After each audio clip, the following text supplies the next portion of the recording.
मंडळी, पक्षांतराच्या चर्चा हा नेहमीच चर्चेचा विषय असतो आणि आता या चर्चेत नाव येतंय पुण्यातील काँग्रेस नेते व माजी आमदार रवींद्र धंगेकर यांचं। त्यांच्या व्हॉट्सअप स्टेटसवरील गळ्यात घातलेल्या भगव्या उपरण्याच्या फोटोमुळे राजकीय वर्तुळात जोरदार चर्चा सुरू झाली आहे।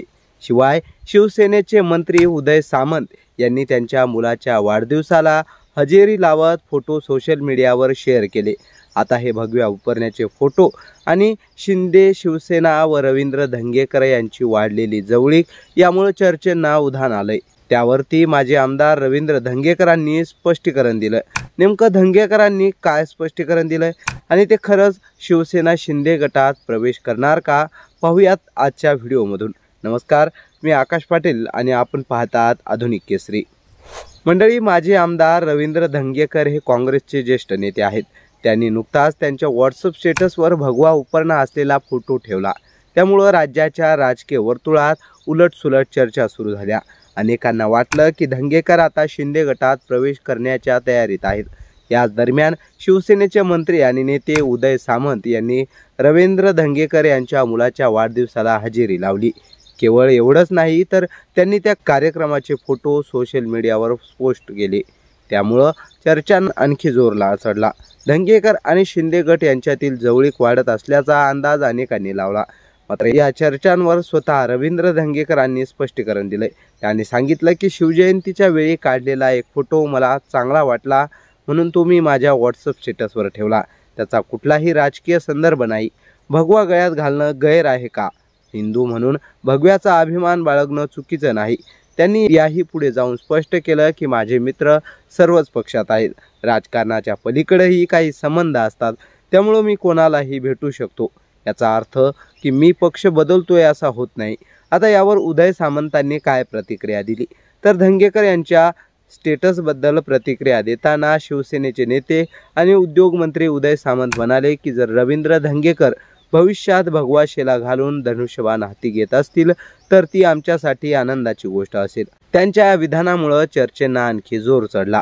मात्र धंगेकर यांनी यावर स्पष्टीकरण देताना सांगितलं की उदय सामंत माझे मित्र आहेत। राजकीय जीवनात अनेकांना भेटावं लागतं, त्यामुळं कोणाशी संवाद असतो, पण त्याचा अर्थ पक्षांतर असा होत नाही। धंगेकर यांनी स्पष्ट केलं की मी अजितदादांना भेटतो, एकनाथ शिंदे यांना देखील भेटतो, त्यामुळे भेटीगाठी होत असतात, पण यामुळे लगेच मी पक्ष बदलणार असा अर्थ काढणं चुकीचं आहे। कोणताही मोठा निर्णय घेताना मी माझ्या कार्यकर्त्यांशी चर्चा करतो आणि त्यांचं मत जाणून घेतो। सध्या मी काँग्रेसमध्ये आहे आणि उद्याही काँग्रेसमध्येच असेन। त्यांनी असंही सांगितलं की माझ्या व्हॉट्सअप स्टेटसवर मी वेगवेगळे फोटो ठेवत असतो, कधी माझ्या मित्रांचे, कधी सामाजिक कार्यक्रमांचे, कधी माझे वैयक्तिक फोटोही असतात। त्यामुळे भगव्या उपरण्याचा फोटो टाकला म्हणजे मी पक्षांतर करतोय असा अर्थ काढणं योग्य नाही। उदय सामंत यांनी अप्रत्यक्षरित्या धंगेकर यांना शिंदे गटात सामील होण्याचं आमंत्रण दिलं आहे असं बोललं जात आहे। यावर प्रतिक्रिया देताना धंगेकर म्हणाले की उदय सामंत हे माझे चांगले मित्र आहेत। मित्र म्हणून त्यांना वाटत असेल की मी त्यांच्या जवळ असावं। कोणालाही आपले चांगले मित्र सोबत असावेत असं वाटतंय, पण त्याचा अर्थ मी पक्ष बदलणार असा होत नाही। रवींद्र धंगेकर यांचं राजकीय बॅकग्राऊंड नेमकं काय आहे तर धंगेकर हे पुण्यातील कसबा पेठ मतदारसंघातील नेते। त्यांची राजकीय कारकीर्द मोठी आहे। सुरुवातीला ते शिवसेनेत होते, नंतर त्यांनी महाराष्ट्र नवनिर्माण सेनेत प्रवेश केला। 2017 मध्ये काँग्रेसमध्ये सामील झाले। 2023 मध्ये झालेल्या कसबा पेठ विधानसभा निवडणुकीत काँग्रेसने त्यांना उमेदवारी दिली आणि त्यांनी ही निवडणूक जिंकवली। ही जागा 28 वर्षापासून भाजपच्या ताब्यात होती, त्यामुळे धंगेकर यांनी मिळवलेले हे यश काँग्रेससाठी मोठं होतं। मात्र 2024च्या लोकसभा निवडणुकीत पुण्यातून काँग्रेसने त्यांना उमेदवारी दिली, पण त्यांच्या भाजपच्या मुरलीधर मोहोळ यांच्या हातून पराभव झाला। त्यानंतर 2024च्या विधानसभा निवडणुकीतही त्यांना भाजपच्या हेमंत रासने यांनी पराभूत केलं। त्यामुळे सतत 2 निवडणुका हरल्यानंतर धंगेकर पुढे काय करणार याकडे सर्वांचं लक्ष लागलं आहे। आता रवींद्र धंगेकर नेमका काय निर्णय घेतील तर धंगेकर यांनी स्पष्ट केलं की मी कोणताही निर्णय अचानक घेणार नाही। माझ्या कार्यकर्त्यांशी चर्चा करूनच पुढचं पाऊल उचलणार आहे। मला कोणत्याही पक्षात जायचं असेल तर मी लपून जाणार नाही, तसंच पक्ष बदलण्याच्या वेळेसही लपून येणार नाही।